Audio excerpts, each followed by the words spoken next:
오늘 함께 나누실 말씀은 호세아 9장 10절에서 17절까지의 말씀입니다. 구약 성경 호세아 9장 10절에서 17절까지의 말씀입니다.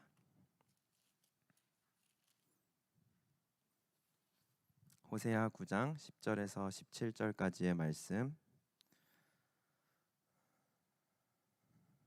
함께 찾으셨으면 한 목소리로 읽도록 하겠습니다. 옛적에 내가 이스라엘을 만나기를 광야에서 포도를 만남같이 하였으며 너희 조상들을 보기를 무화과 나무에서 처음 맺힌 열매를 봄같이 하였거늘 그들이 바알보올에 가서 부끄러운 우상에게 몸을 들임으로 저희가 사랑하는 우상같이 가증하여졌도다. 에브라임의 영광이 새같이 날아가리니 해산하는 것이나 아이 베는 것이나 임신하는 것이 없으리라. 혹 그들이 자식을 기를지라도 내가 그 자식을 없이하여 한 사람도 남기지 아니할 것이라. 내가 그들을 떠나는 때에는 그들에게 화가 미치리로다. 내가 보건대 에브라임은 아름다운 곳에 심긴 두로와 같으나 그 자식들은 살인하는 자에게로 끌어내리로다. 여호와여 그들에게 주소서. 무엇을 주시려 하나이까? 아이 베지 못하는 태와 젖없는 유방을 주시옵소서. 그들의 모든 악이 길갈에 있으므로 내가 거기에서 그들을 미워하였노라. 그들의 행위가 악함으로 내 집에서 그들을 쫓아내고 다시는 사랑하지 아니하리라. 그들의 지도자들은 다 반역한 자니라. 에브라임은 매를 맞아 그 뿌리가 말라 열매를 맺지 못하나니 비록 아이를 낳을지라도 내가 그 사랑하는 태의 열매를 죽이리라. 그들이 듣지 아니하므로 내 하나님이 그들을 버리시리니 그들이 여러 나라 가운데 떠도는 자가 되리라. 아멘. 영광의 탄생이라는 제목으로 함께 말씀 나누기 원합니다. 사랑하는 성도 여러분, 제게 하나님의 은혜로 셋째가 생겼습니다. 아들이든 딸이든 주셨기에 감사한 마음이 큽니다. 위에서 기도해 주시면 감사하겠습니다. 오늘 설교의 제목이 영광의 탄생이라고 해서 제 셋째 이름을 영광으로 지을 생각은 아닙니다. 또 어제 주보를 만들기 위해 이제 제 설교 제목과 본문을 받으신 영광 강도사님께서 좀 당황하셨는데요. 영광 강도사님의 출생 이야기도 아닙니다. 제가 영광 강도사님보다 어려서 저는 언제 태어나셨는지 잘 모릅니다. 그 이야기를. 다만 제가 아는 것은 오늘 말씀을 통해서 우리의 삶에 영광을 탄생시키시기 원하시는 하나님의 목적이 온전히 이루어지길 주님의 이름으로 축복합니다. 요즘은 자녀를 낳지 않는 시대입니다. 저희 아내가 처음 아이가 생겼다는 것을 확인한 후에 아내는 장모님께 말씀드리는 것을 조심했습니다. 왜냐하면 장모님은 딸을 너무 많이 사랑하셔서 임신한 딸에 대한 걱정과 염려를 먼저 하시기 때문입니다. 아이가 생겼다는 소식을 장모님께 전하면 너 어떻게 할래? 라는 말이 걱정 섞인 잔소리를 가장 먼저 듣습니다. 그래서 장모님께 말씀드리는 것이 조금은 어려웠습니다. 저희 장모님께서는 손자들을 참 예뻐하시고 사랑하시지만 그보다 더 아이를 낳고 기르는 일은 쉽지 않다는 것을 잘 알고 계십니다. 아내는 이제 6주이지만 벌써 시작된 입덧으로 집에서 누워 있었습니다.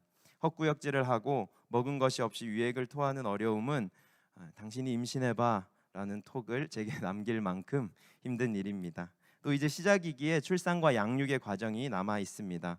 모든 여기 계신 어머님들을 진심으로 존경합니다.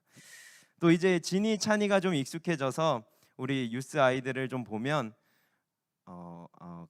커진다고 다 쉬워지는 것은 아니구나라는 것을 그런 생각이 들게 됩니다. 또 어떤 청년 자녀들을 둔 성도님들과 이야기를 나누다 보면 어쩌면 이게 끝이 없구나 싶은 생각도 듭니다.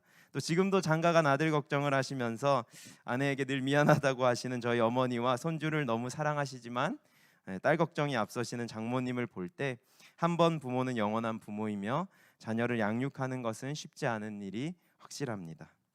이것은 비단 저희 가정 안의 문제뿐만은 아닙니다. 2021년 1월 국내 한 결혼정보회사에서 조사한 결과에 따르면 미혼 여성 중 3명 중 1명은 결혼 후 비출산을 희망합니다.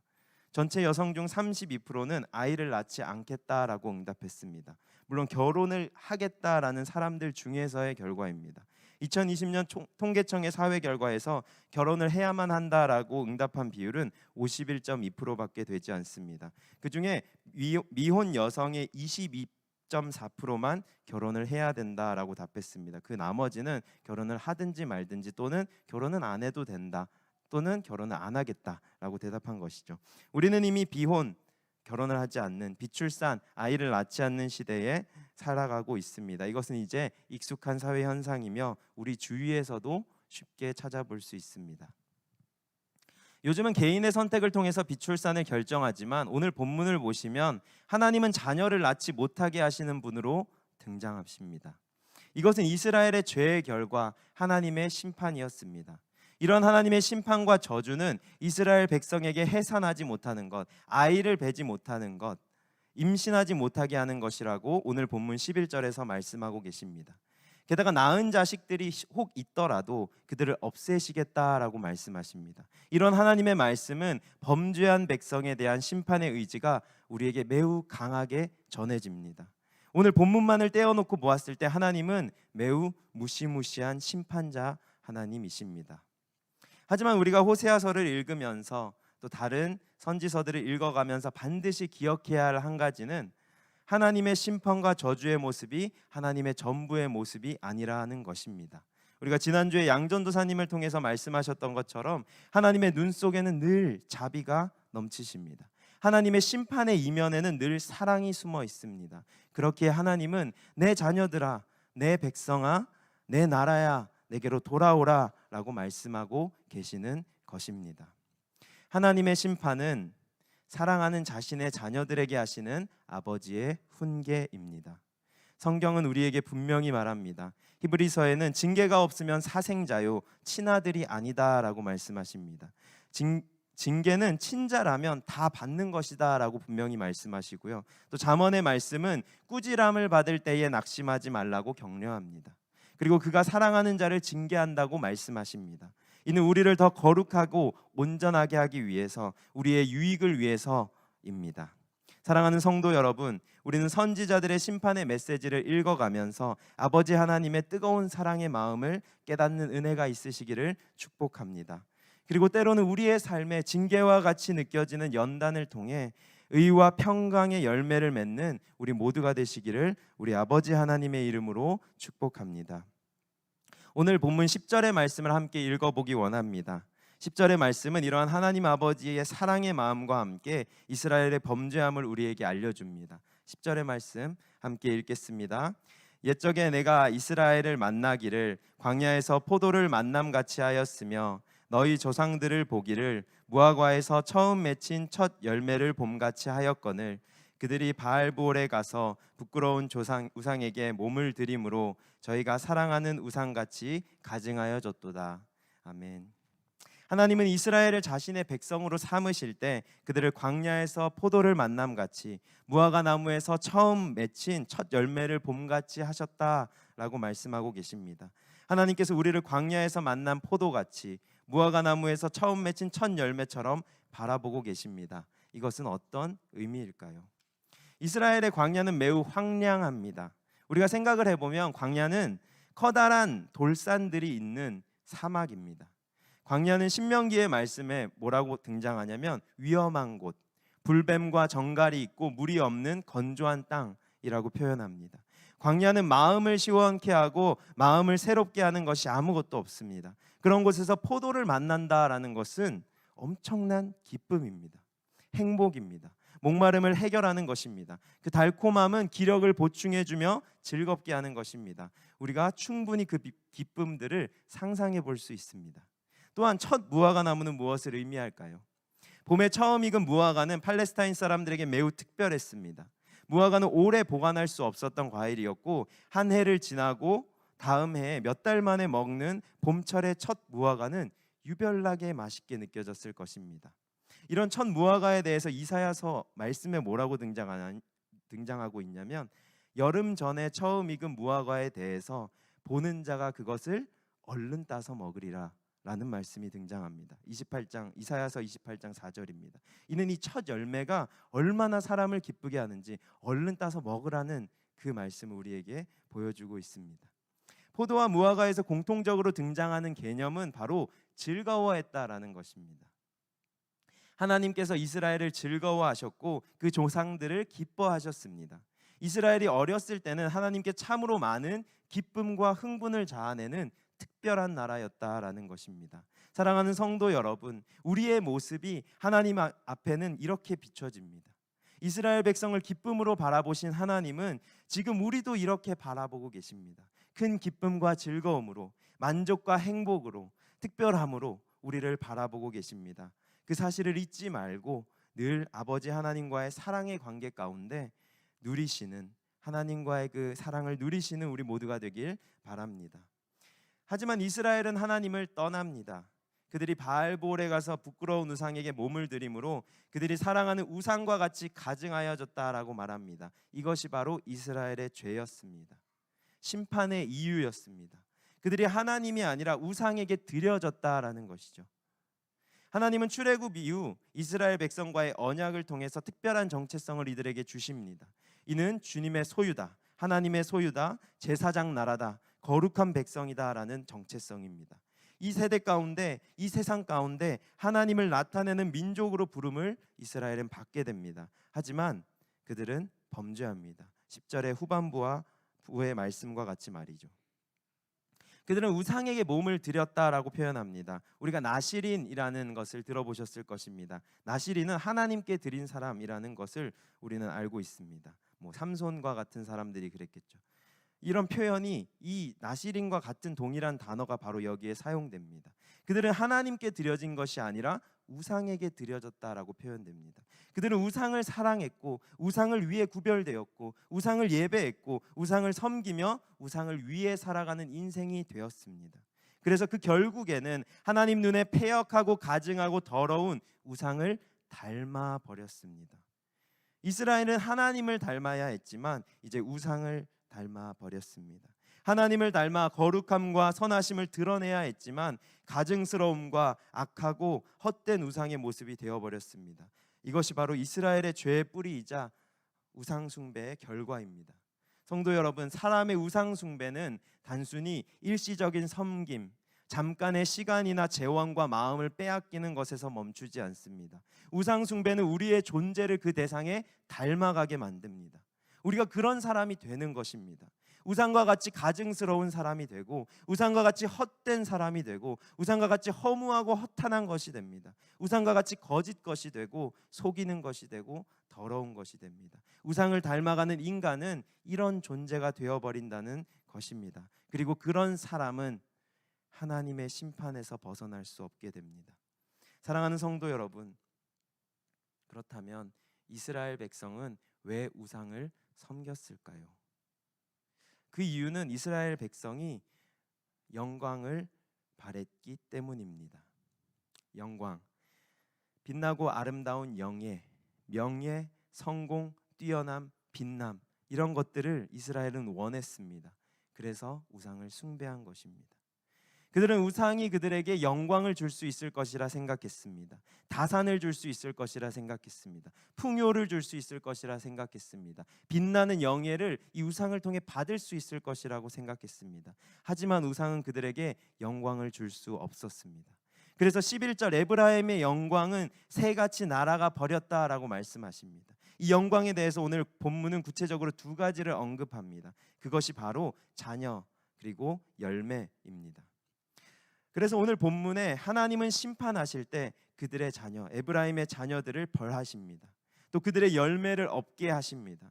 열매에 대한 심판인 기근, 기근은 사실 9장 1절에서 9절에 더 확연하게 드러납니다. 하지만 오늘 본문에서도 함께 이어지고 있습니다. 자녀와 열매, 이 두 가지는 영광이었습니다.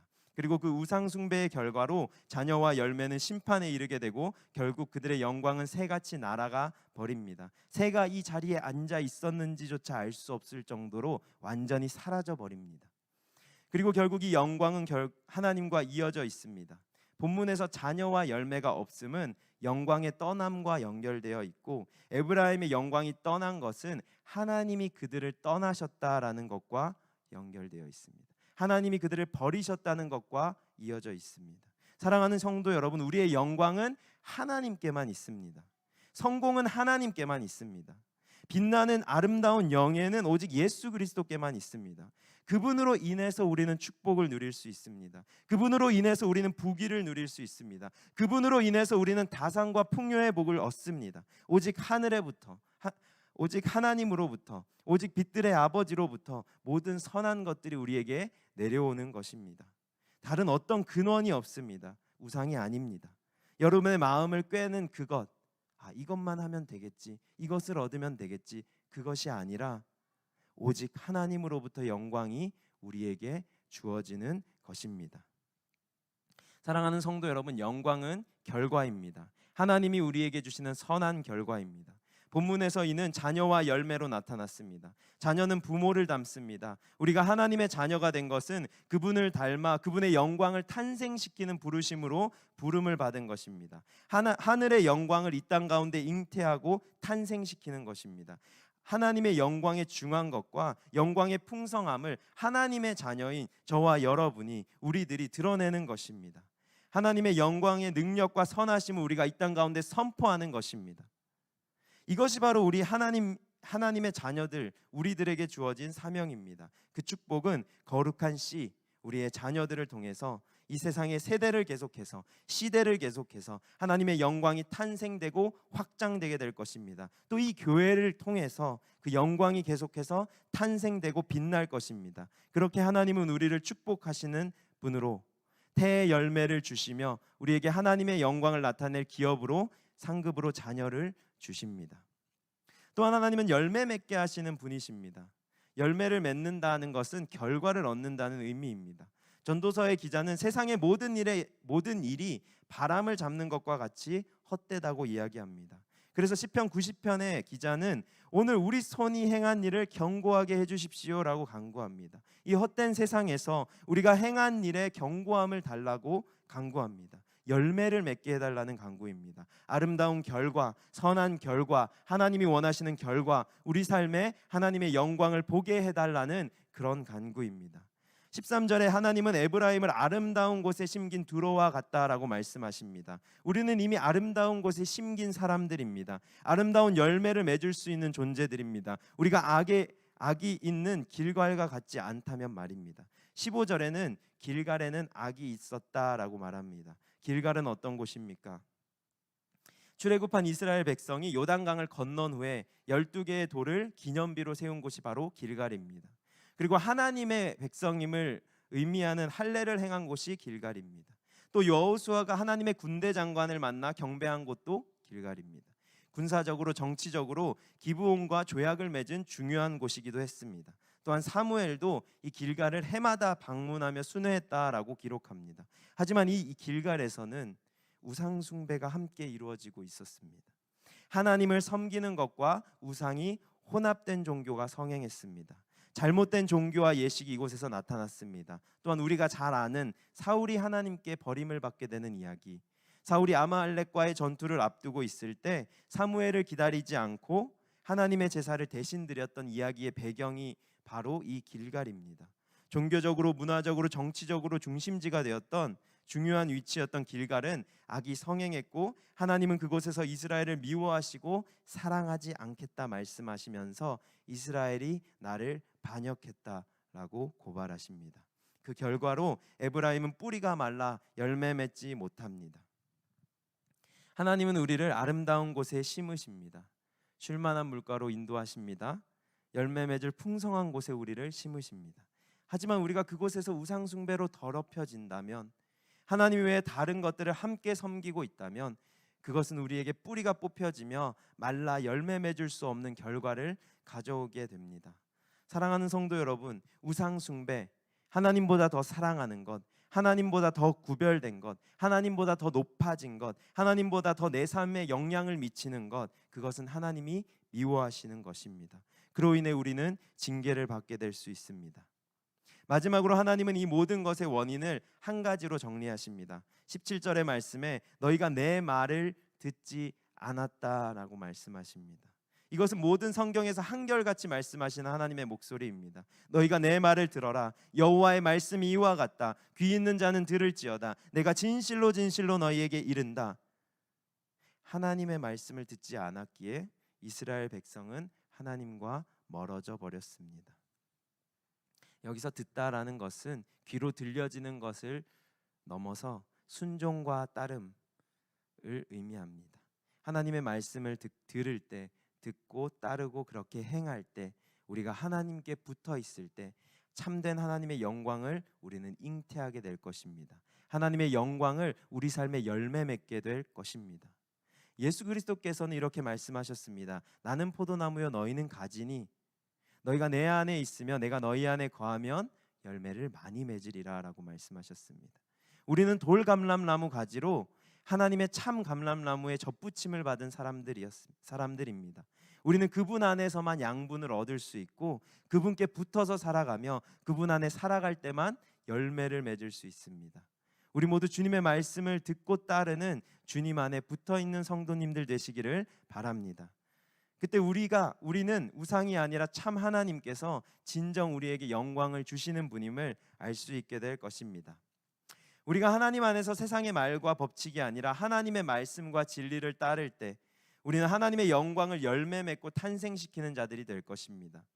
사랑하는 성도 여러분, 우리는 하나님의 영광을 탄생시키는 자들입니다. 자녀를 출산하는 과정이 매우 어렵듯이 우리는 그 출산의 과정을 겪게 됩니다. 하나님 안에서 우리가 참 자유함을 얻기 위해서 우리는 우리 안의 상처들을 열어서 주님께 드리는 고통의 과정을 지나야 합니다.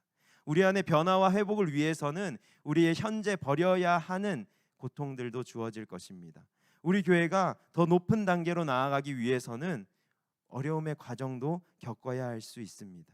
우리의 기도의 제목들이 이루어지기 위해서는 우리가 출산의 과정을 겪어야 합니다. 그때 우리는 하나님의 영광을 탄생시킬 수 있을 것입니다. 거저되는 것이 아닙니다. 대가가 없는 것도 아닙니다. 가만히 있으면 되는 것이 아닙니다. 우리는 영광의 탄생을 위한 준비를 부지런히 해야 합니다. 그래서 히브리서 기자는 믿음의 주요 온전하게 하신 이인 예수를 바라보라고 말씀하십니다. 바울은 인내하며 경주를 마치라고 말씀합니다. 요한은 생명의 면류관을 보며 죽도록 충성하라라고 권면합니다. 그리고 하나님은 그 모든 영광을 우리에게 맡기신 분이십니다. 넉넉한 힘과 지혜를 주시는 분이십니다. 인내할 능력도 믿음도 주시는 분이십니다. 우리 모든 성도님들을 주님의 견인의 은혜로 이끌어 가시는 분이십니다. 예수 그리스도의 그 인내와 희생으로 우리를 주님의 날까지 이끌어 가실 줄을 믿으며 우리 삶의 영광을 탄생하는 일을 우리에게 맡겨 주셨습니다. 이제 우리 영광의 탄생을 위해 진력했으면 좋겠습니다. 힘을 냅시다. 헌신합시다. 포기할 것들을 과감하게 포기하시고 헛된 우상들을 다 내어버립시다. 기도합시다. 예배합시다. 주님을 바라보며 나아갑시다. 멸망과 심판길에서 떠나 주님의 축복과 영광을 함께 탄생시키는 삶을 살아갑시다. 이는 분명하게 우리에게 주어져 있습니다. 최근 주님께서는 우리 교회에 기도를 명하십니다. 목사님을 위해서 기도하라고, 교회를 위해서 기도하라고, 우리의 사명과 비전을 위해서 기도하라고 분명하게 말씀하고 계십니다. 또 오늘 우리 오전에는 예배를 우리에게 말씀하셨습니다. 우리의 삶에 혹 무너져 있는 예배의 요소들이 있다면 다시 제단을 수축하라라고 말씀하셨습니다. 우리 안에 모든 우상 숭배의 요소들도 다 버리라고 말씀하고 계십니다. 사랑하는 성도 여러분, 우리는 주님의 영광을 출산할 것입니다. 그 일이 이루어짐에 있어서 우리가 참여하는 자들이 되기를 원합니다.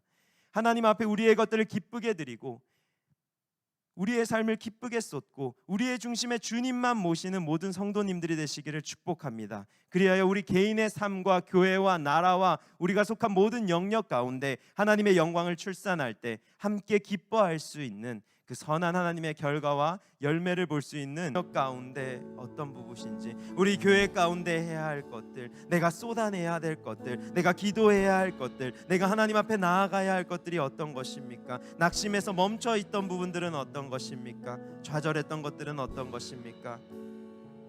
잠시 멈췄던 것들은 무엇이 있습니까? 하나님 우리에게 기억나게 하여 주시고 우리를 선하게 바라보시는 그 주님을 집중하게 하여 주시고 그 주님을 바라보며 우리 가운데 주의 하늘의 영광들을 우리 가운데 드러내실 분들을 그 분이 주님이심을 온전히 기억하며 나아갈 수 있도록 도와주시옵소서. 하나님, 그 고난의 과정 가운데 참여하기 원합니다.